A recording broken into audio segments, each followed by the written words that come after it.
Meu tema hoje é: você tem esperança? É o tema da nossa semana do jejum. Vamos ler Jeremias capítulo 29, verso de número 11. Jeremias 29, verso 11. Vamos lá. Está escrito assim. Vamos ler todos olhando para o telão. Porque sou eu que conheço os planos que tenho para vocês. Diga assim: Deus tem um plano para mim. Diz o Senhor, planos de fazê-los, só quem está ligado, planos de fazê-los e não de lhes causar dano, planos de dar-lhes um futuro. Diga assim: Deus quer me dar esperança e um futuro. A base para a esperança é a fé. A fé é a base aonde nós vamos construir toda a nossa esperança. Agora, algo muito engraçado, né? Podemos pensar. Engraçado no aspecto de aonde as pessoas, eu, você, aonde podemos colocar a nossa esperança. E onde muitas pessoas estão colocando hoje a sua esperança. Muitas pessoas colocam a sua esperança no dinheiro. Elas acreditam que se tiverem dinheiro, todas as coisas serão resolvidas na sua vida. Outras colocam a sua esperança no emprego. Enquanto tiver emprego, está tudo bem. E elas acreditam que devem gastar o melhor da sua vida lá no emprego, porque a esperança delas está no seu trabalho. Outras pessoas colocam a esperança no ser humano, nas pessoas, muitas nos sentimentos envolvidos de relacionamento entre um homem e uma mulher. Outros colocam a sua esperança na sua própria capacidade. Mas é interessante que todos estes quatro que nós relacionamos, onde as pessoas colocam a sua esperança, essas coisas podem falhar e seguidamente falham. O dinheiro falha, o emprego falha, as pessoas falham e a nossa capacidade pessoal também pode falhar. No Salmos 42, o salmista apresenta uma situação que pode ser, talvez a sua, hoje à noite. Por que você está triste, ó minha alma? E por que te perturbas dentro de mim? Leiam todos juntos a última expressão. Ponha a sua esperança em Deus. Ponha a sua esperança em Deus. Queridos, nós vivemos um momento interessante na nossa nação. As autoridades, sejam elas federais, estaduais ou municipais, a imprensa brasileira, todas essas pessoas envolvidas, eles não estão nos ajudando a ter esperança. Se nós olharmos para os nossos governantes, eles não inspiram em nós esperança. Estamos sem televisão, estamos sem internet nesses dias, nós estamos sem informações, às vezes lemos alguma coisa aqui, outra coisinha ali, mas me parece que as notícias não melhoraram nesses 14 dias que nós estamos jejuando. E me parece que assim que nós ligarmos a televisão, assistirmos os jornais, vai continuar aquelas informações e notícias que não geram em nós esperança. O Brasil está sem esperança. Se você conversar com as pessoas no trabalho, se você conversar na faculdade, no ponto do ônibus, no café, a conversa é que a coisa está ruim, Quem já ouviu falar que a coisa está ruim? E quem já ouviu a expressão assim, vai piorar ainda? Quem já ouviu essa expressão? É isso que a gente ouve no Brasil. Não há esperança. A gente olha para frente, para ser bem sincero. Quantos de vocês acham que nos próximos 12 meses a violência vai diminuir no Brasil? Quantos de vocês acham que a violência vai aumentar nos próximos 12 meses? Provavelmente vai aumentar. Quantos de vocês acham que a situação financeira do brasileiro vai melhorar nos próximos 12 meses? Vai ter emprego, aumento de salário, vai melhorar. Quantos acham que vai ficar do jeito que está ou vai piorar? Isso é natural. Não há esperança. A gente olha para frente, não há esperança. Por quê? O salmista diz, coloque a sua esperança em Deus. Agora, me diga, como filho de Deus, como cristão cheio do Espírito Santo, mesmo que o salário não aumente, mesmo que a violência continue, mas em Deus você tem esperança que Ele vai guardar a sua vida. Quantos de você tem esperança que com o salário que você ganha, Ele vai abençoar e vai suprir as suas necessidades em glória? Quantos de vocês têm a esperança que você vai continuar tendo saúde? E se você ficar doente, Ele vai te curar? Eu tenho essa esperança. Quantos de vocês têm esperança de que sua vida amanhã vai ser melhor do que hoje? Eu tenho essa esperança. A igreja precisa ter uma mensagem de esperança. O diabo está fazendo de tudo para roubar das pessoas a esperança. Porém, eu e você, que confiamos em Deus e nele colocamos a nossa esperança, nós podemos continuar acreditando que a coisa vai melhorar. Eu realmente estou crendo que a igreja vai melhorar. Eu estou crendo que as coisas vão melhorar, porque a minha esperança está em Deus. Eu espero em Deus. Eu acredito de todo o meu coração, que se nós colocarmos nele a nossa esperança, nunca vamos nos decepcionar. Eu creio, esta é minha esperança. Eu estou certo, irmãos. O Paulo Mazzoni gostou muito da Shalom e deixou uma mensagem para vocês. Quem estava e quem não estava, ele deixou essa mensagem para você. Eu assim tenho tanta esperança que a Shalom esse ano vai melhorar e muito. Eu tenho esperança que as nossas células vão melhorar e muito. Quantos líderes de célula nós temos aqui hoje à noite? Levante a sua mão. Eu creio que sua célula vai melhorar. E uma coisa a mais. Eu creio, eu tenho esperança que a sua célula vai multiplicar esse ano. Tenho esperança. Eu posso ouvir um aleluia dos líderes bem forte. Eu tenho esperança, a sua célula vai multiplicar esse ano.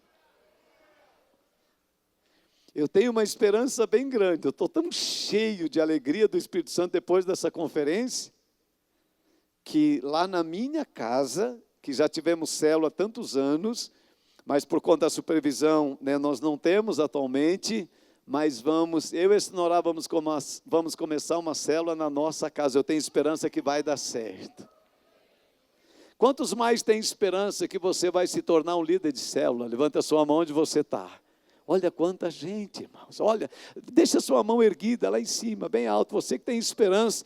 E todos nós queremos dar um aplauso para você, porque isso vai acontecer na sua vida em nome de Jesus. Eu creio, eu tenho esperança. Eu tenho esperança que Deus está fazendo isso. Queridos, eu tenho esperança. Eu tenho esperança que nós vamos batizar mais pessoas esse ano do que nós batizamos o ano passado. Batizamos em torno de 550 pessoas o ano passado, mas eu acho que esse ano a gente vai batizar bem mais. Eu tenho esperança nisso. Eu tenho esperança que cada domingo, como foi hoje de manhã, foi domingo passado, Eu tenho esperança que ainda nessa noite, pessoas sejam alcançadas pelo amor de Jesus. Eu tenho esperança. Eu tenho esperança que o Espírito Santo virá sobre a igreja no Brasil e vai dar um jeito na igreja evangélica no Brasil. Eu tenho esperança. Eu tenho esperança. É muito triste quando nós perdemos a esperança. É muito triste quando a igreja perde a esperança. É muito triste quando uma família perde a esperança.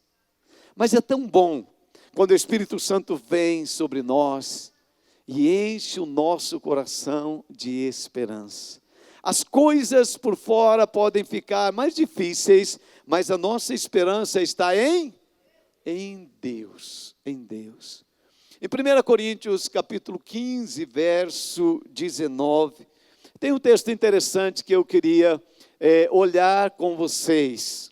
Nós fomos tão enriquecidos esta semana, e eu fui tão abençoado, nesses 3 dias de conferência, e eu estava pensando algo que aconteceu, comigo e com você. Você que está jejuando, o que acontece quando você, é semana que a gente não almoçou, o que acontece quando você não almoça? O que aconteceu com você? Vocês tiveram o quê? Vocês tiveram o quê? Fome, fome. Se a gente não almoça, a gente tem fome. E alguns digam assim, muita fome, muita fome. Mas se a gente também não jantar, o que vai acontecer? Vamos ter mais fome.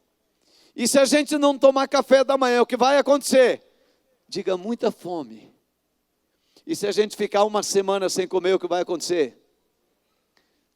A gente vai começar a ficar fraco. Muito fraco. Então a gente tem que comer para a gente não ficar fraco. Diga assim, precisa comer para não ficar fraco. Bom, vocês têm razão de falar fraquinho desse jeito, eu sei comer, então. Mas diga assim, se a gente não comer, vai ficar fraco. Então tem que comer. Só depois do jejum, claro, irmãos. Isso é fisicamente. Mas a gente faz a mesma coisa todo dia. Toma café da manhã, o que mais? Almoça, janta, o que mais? Um monte de coisa. A gente come todo dia. Como é que a gente não cansa de comer todo dia, hein? Porque dentro de nós há uma vida que nos faz ter fome. No momento que você não tiver vida em você, não vai ter mais fome, sabia? Morto não sente fome. Mas quando está no velório, o morto está lá, os vivos têm fome, mesmo no velório. E tem que dar um jeito de alimentar os vivos. Mas eu nunca vi alguém lembrar do morto. E falar assim, coitado, gostava tanto de um cafezinho preto, bem doce. Vamos levar. Ninguém lembra dele. Por quê? Porque está morto. E morto não tem fome. Isso é fisicamente. Mas espiritualmente também é assim. Quem está morto espiritualmente não tem fome das coisas de Deus. Não tem fome de orar. Não vai às madrugadas orar, buscar Deus.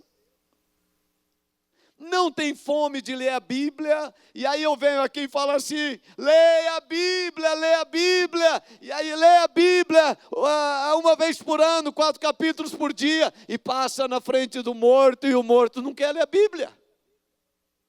Porque não tem vida dentro dele. Você fala, estamos fazendo 21 dias de jejum para buscar a Deus, mas o morto não tem fome de Deus. Falamos, olha, vai ter uma conferência, vai vir um homem de Deus aqui, mas se não tem vida, não tem vontade de conhecer as coisas de Deus. Essa semana eu li um negócio que me deixou encucado. Eu não havia lido sobre isso. O pastor Paulo me deixou um material aqui e me chamou a atenção. Eu tinha lido negócio no IBGE, mas não tinha captado muito bem. O tema, né, do material que ele me deixou é cristãos ateus. Eu falei, como cristão ateu? Ou é cristão ou é ateu. Ou é uma coisa ou é outra. Até pouco tempo atrás, as duas coisas não combinavam. Pode deixar o texto de 1 Coríntios lá, que eu já vou ler. E aí eu estava pensando em duas situações que aconteceu. Em janeiro veio um irmão da Alemanha que esteve conosco em alguns cultos, e eu fui falar com ele no final de um culto. Ele disse assim, pastor, é legal sua igreja, todo mundo envolvido e tal, mas na igreja que eu frequentei por um bom tempo lá na Alemanha, lá tinha uma coisa engraçada. Algumas pessoas que trabalhavam na igreja, eram funcionários da igreja, me disse ele, essas pessoas trabalhando na igreja, eles não acreditam em Deus. Eu disse, mas como pode alguém trabalhar na casa de Deus e não acreditar em Deus? Mas lá tinha esses irmãos.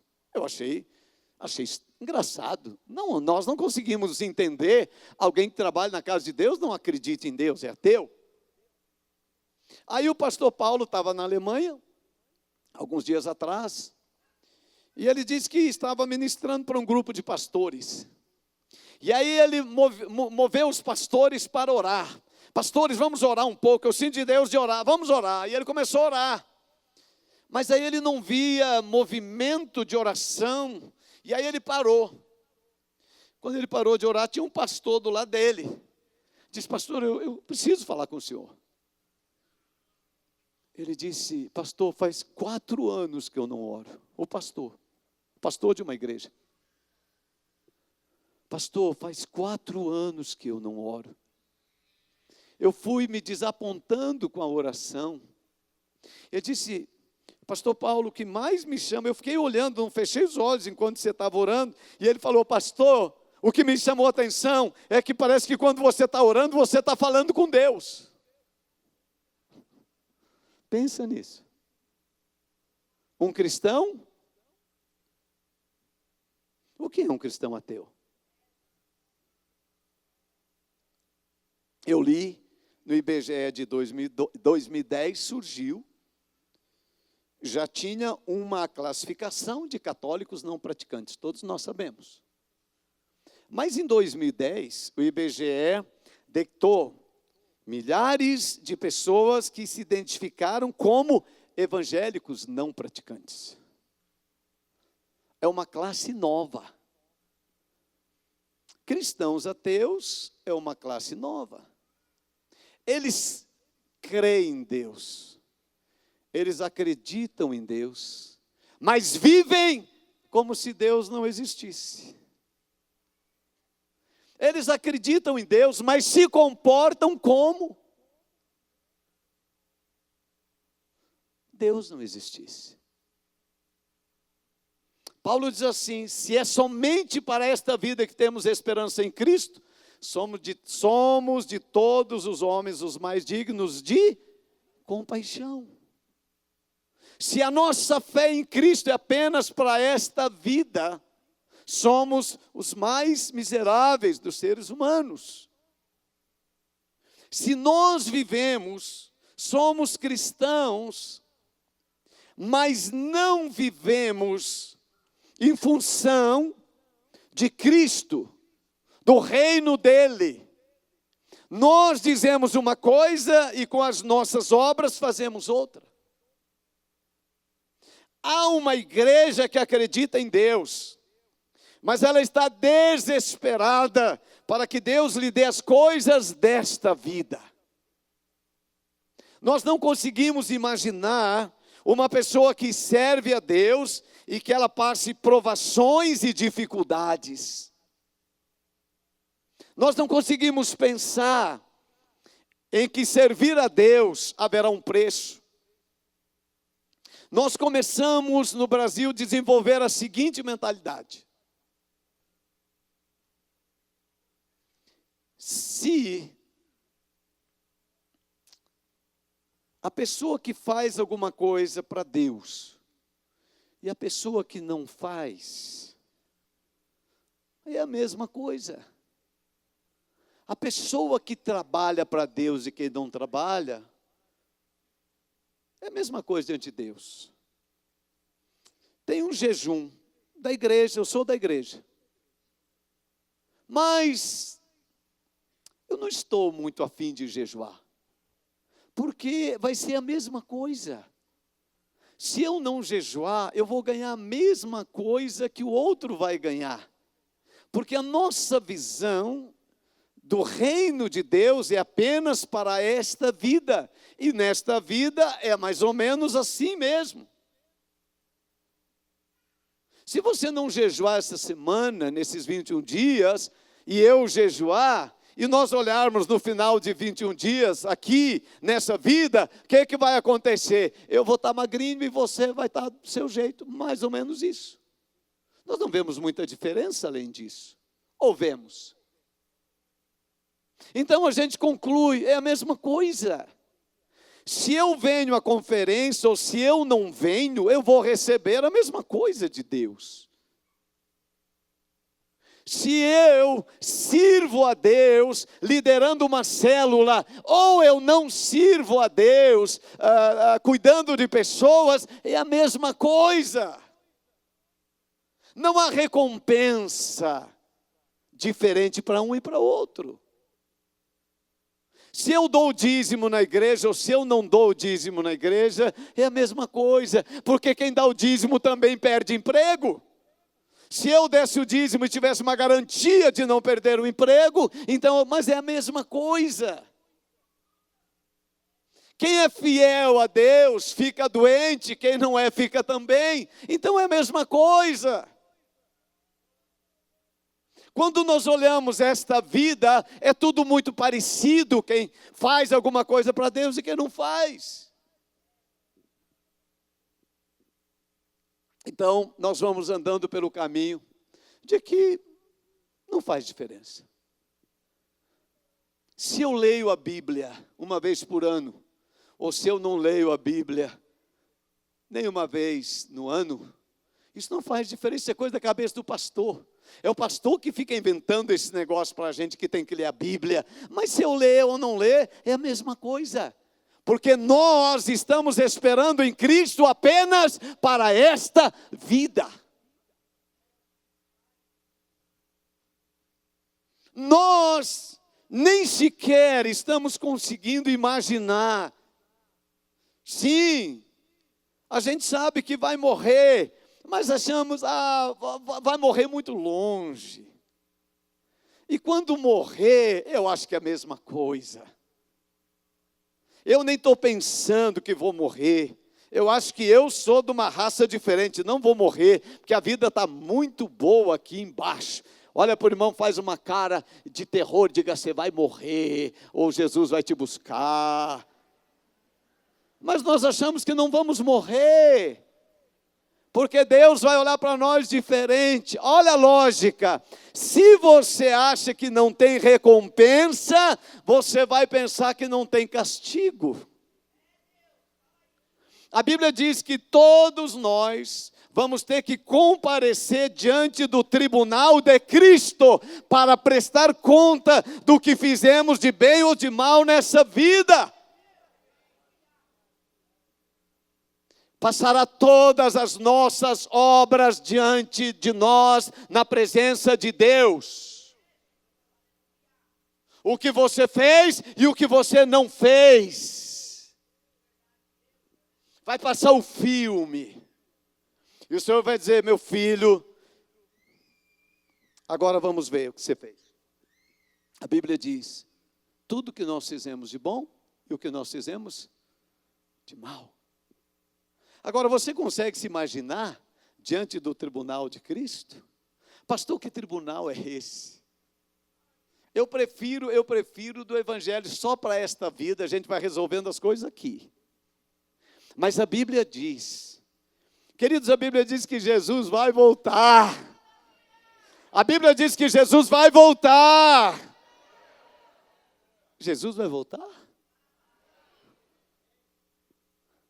Se realmente eu e você cremos nisso, isso vai ter um impacto na nossa vida do dia a dia. A Bíblia diz: quando Jesus vier naqueles dias, homens ficarão apavorados, aterrorizados, e eles procurarão buracos nas fendas e nas rochas para se esconder, por causa da prestação de conta que eles vão ter que ter. Mas nós falamos, isso vai acontecer? Nós acreditamos em Deus, mas se acreditarmos em Cristo apenas para esta vida, nós seremos os piores dos seres humanos. Queridos, eu quero hoje à noite ajudar muito a pensar. Nós precisamos pensar. Eu temo dizer a vocês que há uma geração enorme de cristãos ateus nas nossas igrejas evangélicas.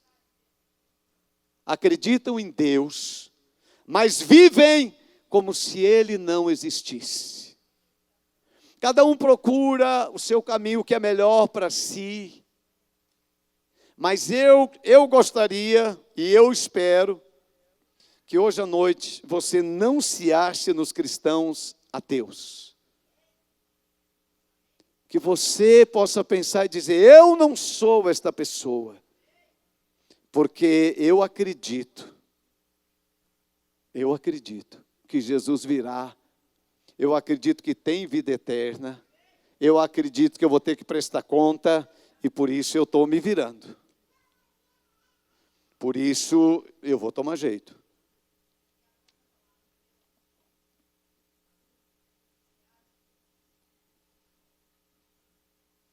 Se você, por que você, Zaqueu, Juliana, nem sei, começou o culto hoje, perguntou assim: o que você veio fazer aqui?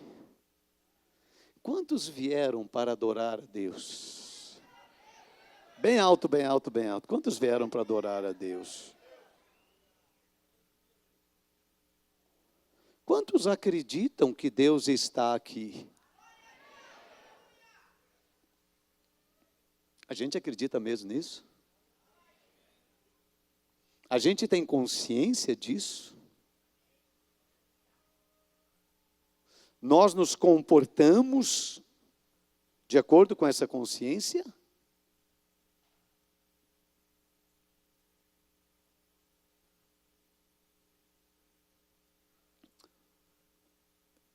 Queridos,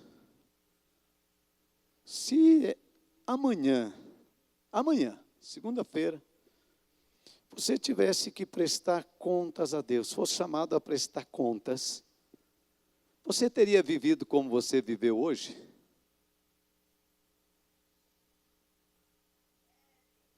Você teria vivido do jeito que você viveu hoje? Você teria feito exatamente as coisas que você fez hoje? Você está certo que o estilo de vida que você está tendo é o estilo de vida que você quer chegar diante de Jesus e dizer: Senhor, eu vivi assim.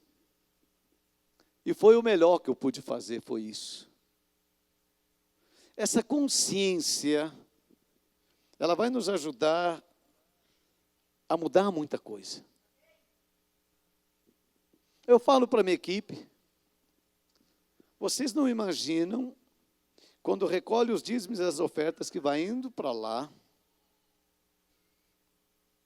o desespero que isso me dá. Porque eu vou ter que prestar conta da fidelidade de vocês diante de Deus.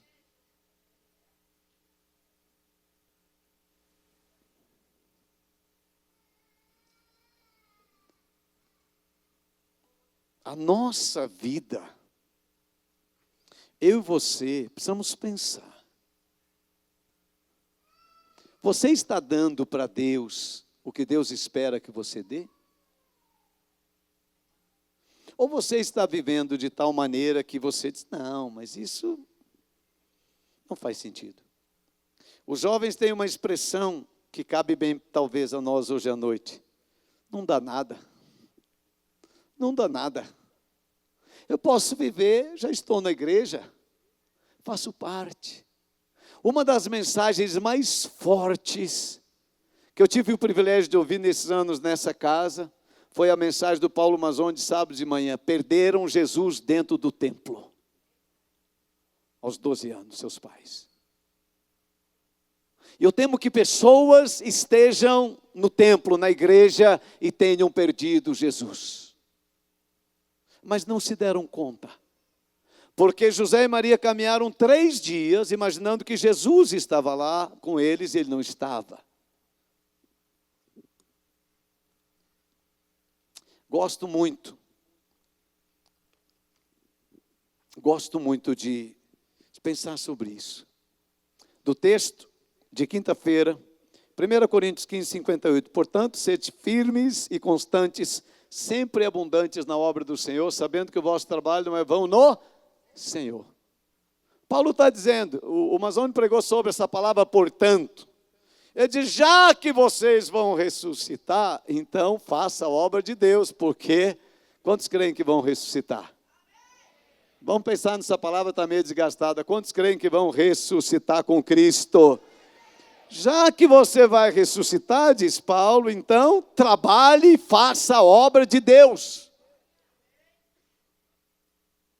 Porque você foi salvo, eu fui salvo, nós fomos salvos para servirmos a Deus. Não esperamos de Cristo apenas para esta vida. Cristo, nossa esperança. Colossenses 1, 27. Cristo em vós, esperança de glória. Onde está a sua esperança? Cristo em, ou seja, Cristo dentro de mim. Esperança da glória. Que glória é esta? É a glória do reino de Deus. É a glória da transformação. É a glória do serviço. É a glória de fazermos a vontade de Deus. É a glória de ter esperança. Tem tanta gente cansada e me fala assim, pastor, cansei de trabalhar na obra de Deus. Esse negócio de cuidar de gente dá trabalho, pastor. Esse negócio de ir para a célula dá trabalho. É melhor passear no parque, dá trabalho demais. A obra de Deus dá muito trabalho, e eu cansei.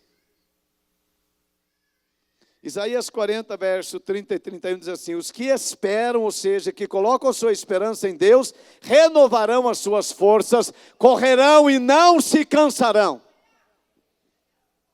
Não há canseira que dure para quem coloca a sua esperança em Deus.